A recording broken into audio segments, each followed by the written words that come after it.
nous travaillons la symétrie centrale ou symétrie par rapport à un point.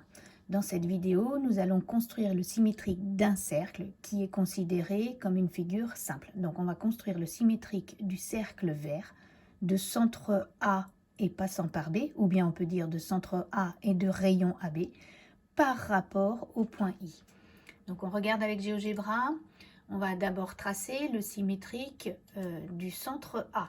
Donc on se souvient, pour tracer le symétrique du centre, on va tracer la demi-droite AI, puis avec le compas, on va prendre la distance de I à A, puis la reporter de l'autre côté.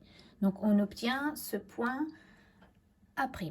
On va construire le symétrique du point B de la même façon, et puis on va placer un point M sur notre cercle de départ. Ce point M, finalement, quand je le fais tourner ou que je le déplace sur le cercle vert, j'observe que le point rouge, son symétrique par rapport à I, il décrit aussi un cercle. Et bien ce cercle, finalement, c'est le symétrique du cercle vert de départ. Et puis maintenant, si j'affiche les rayons, eh bien je me rends compte finalement que ce rayon, c'est bien le même. Donc on va pouvoir généraliser ça, mettre ça dans le cours en disant, pour construire le symétrique du cercle de centre A et de rayon AB par rapport à un point, eh bien je vais obtenir le cercle de centre A' et de rayon A'B'. Et voilà la première illustration. Le point I, centre de la symétrie, est complètement à l'extérieur du cercle. Et donc le cercle symétrique en rouge est complètement à l'extérieur. Donc on imagine bien que ce cercle vert a fait un demi-tour autour du point I et est venu se mettre sur le cercle rouge.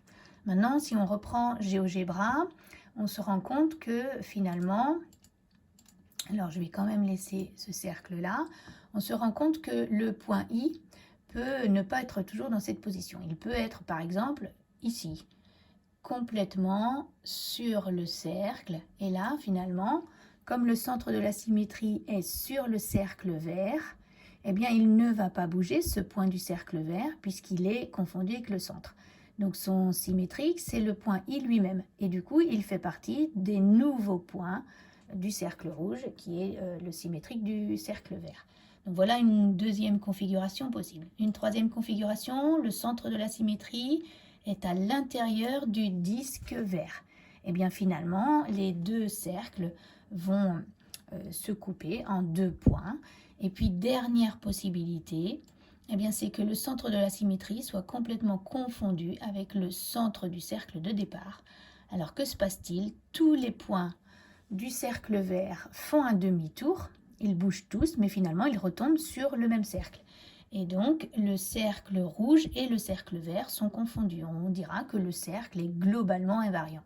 Le cas le plus rencontré, c'est celui-ci, ou éventuellement quand les deux cercles sont dits tangents. Donc voilà pour le symétrique d'un cercle par rapport à un point. Alors sur votre cours, vous avez collé l'illustration 1, la méthode. Alors on peut dire que le nouveau cercle, c'est le cercle de centre A' passant par B', ou bien le cercle de centre A' et de rayon A'B'. Et puis vous aurez les deuxième et troisième et quatrième illustrations à coller.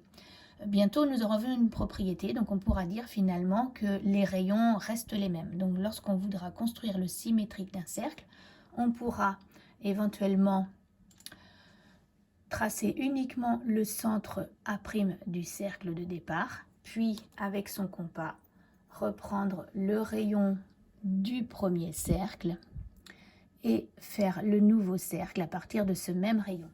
Et on se rend bien compte que si on écarte et qu'on agrandit le rayon, ce rayon-là va bien être le même que celui-ci, pardon, comme ça. Donc on dira que la symétrie conserve les rayons. Voilà.